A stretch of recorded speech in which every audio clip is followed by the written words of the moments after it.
Great. Welcome to episode 3. Today, I'm here with Christine, Sampler's Director of Client Success. Thanks so much for joining me today, Christine. And thank you very much, Christina. I'm so excited to be chatting with you about what's happening in the current market, trends related to retailers, consumers, all things CPG. But before we get into things, I'd love you to introduce yourself and tell us a bit about your role here at Sampler. Sure, I'd love to. So as you say, my name is Christine. I head up the client success team here at Sampler. So it's my team's responsibility to help our clients set up, execute, and evaluate the best possible sampling experience. Great. So tons of experience working with lots of clients. I'm really excited to hear your perspective on today's topic. So given your experience here at Sampler and prior, what would you say are the biggest trends you're seeing right now in consumer behavior? Yeah, I think this is an interesting time for people who are watching consumer behavior for sure. So as consumers, I think we're all feeling the impact of the macroeconomic trends that are happening in the marketplace. It's hitting our wallets in a really real way.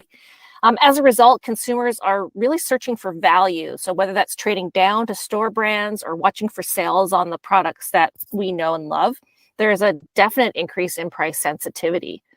But one of the more interesting byproducts of the pandemic, particularly in the early stages when there were major stock issues, is also an increase in willingness to try new brands. So consumers have realized that there are some great options out there. So whether that's the control label, so store brand, or smaller local brands. And the challenge becomes, how can you get your product into a consumer's hands and make that proof point zero risk now that we're all watching every dollar that we spend? And with the shift to e-commerce, it's really harder for consumers to become aware of new brands or even new innovations for existing brands. But with that said, we've seen some of our clients counter the trading down trend with environmentally or socially conscious items and also healthy products. So whether that's sustainably caught tuna, environmentally friendly coffee, or even human grade dog treats, there are indeed a group of consumers who are willing to spend on premium products, but the challenge often is finding them. Yeah, definitely. And I'd love to know how you would say the biggest trends you're seeing with CPG trends and how that's kind of evolved in 2022 and what you think that'll look like going into the new year. Yeah, again, it's a bit of a wild time in the world of CPG. I think from a how people shop perspective, we all know that e-commerce has experienced a crazy amount of growth over the past few years. And while it's slowed and maybe even taken a bit of a step back in North America, it's still a very important part of the retail activation for brands.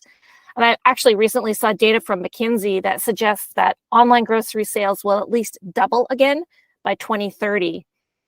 But the challenge is going to be for retailers, how do they make it profitable? And now you have retailers setting up shop without a brick and mortar presence. You have instant delivery and many more things that are very convenient for the consumer. So it's going to be interesting to see who's able to capitalize on those trends and then who gets left behind. Now, the shift to in-home preparation is another trend that I'm also watching to see how enduring that is. Now that we aren't being forced to make our own coffee at home or host our own spa days, will we go back to our old behavior? But it's my opinion that labor challenges in the marketplace and the impact it's had on the retail and service industries, as well as the fact that we've had years of this new behavior, I think that'll mean that a lot of these behaviors will actually be quite sticky. And then linking back to the consumer search for value, if I, as a consumer, can make something that's high quality at home for less, then that's pretty attractive to me. And I think the last thing I'd like to mention, Christina, is the trend around clean beauty. And I think that's something that I see continuing to grow in 2023 and beyond. So whether that's, refillable products, less packaging, better recyclability, or free from products, I think these types of options are becoming more and more mainstream. Definitely. You have me shaking my head up and down over here. I definitely agree. So given all those trends, how would you say, or what would you say consumers now expect from the shopping experience today, and how has that evolved? Yeah, I know that it's a bit of a buzzword at this point, but I think that having an omni-channel presence is really critical. So even if your consumers are back shopping in brick and mortar stores, they will research your products online, particularly if they are new. I've had a lot of years in the CPG industry, and I would say this one of the things that has been most surprising to me, perhaps, about e-commerce is that ratings and reviews are now necessary for consumer packaged goods, particularly for premium products such as prestige beauty. And more research, I'm a research nerd, so research from Northwestern University shows that reviews can increase conversion between 190 and 380%. So it's a huge number. But on the other hand, consumers are also pretty canny, and they're often skeptical of overly positive reviews. So you as a brand, you need real feedback from real consumers, even if it isn't 100% positive. And then also recency is also important. So brands need ways to keep replenishing those reviews. One challenge is that online shopping, at least for the types of items that we would normally pick up at our local grocery or drugstore, it's often a very autopilot type of activity. So even though you might be there online, consumers might not find you because they don't know to look for you. And I don't know about you, Christina, but even when I am in the store these days, I'm much more likely to stick to a list and get in and out as quickly as possible. Mm-hmm. And that's very different than my pre-pandemic behavior. I'm not stopping to look at the innovation displays on the end cap. I'm not investigating a brand on shelf that's new to me. And it really requires marketers to break through the clutter in a way that they really haven't had to before. So I think to think about those things all together, making sure that you're there, and by there, I mean everywhere that your consumers are, making sure that you're findable, making sure that you have authentic and recent feedback, those are all really keys to sustainable growth, in my opinion. Yeah, I love that. And you say making sure that you're there where your consumers are. So from your perspective, what can brands do to meet consumers where they are?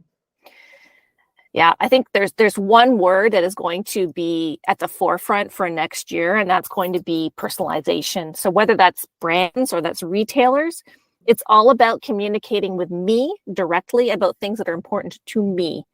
Again, some research for you.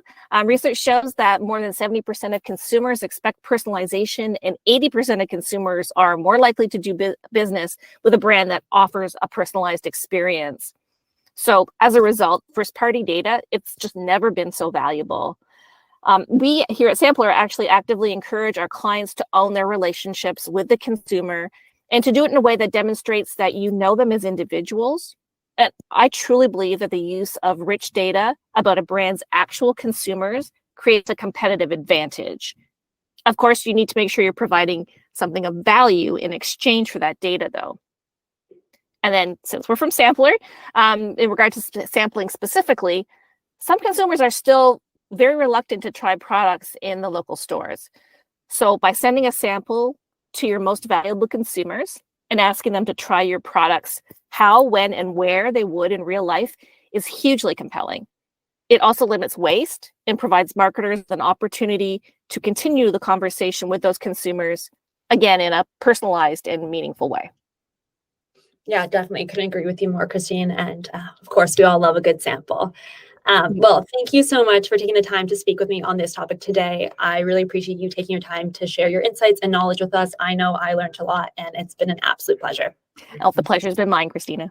Thank you. All right, thanks a lot. Okay.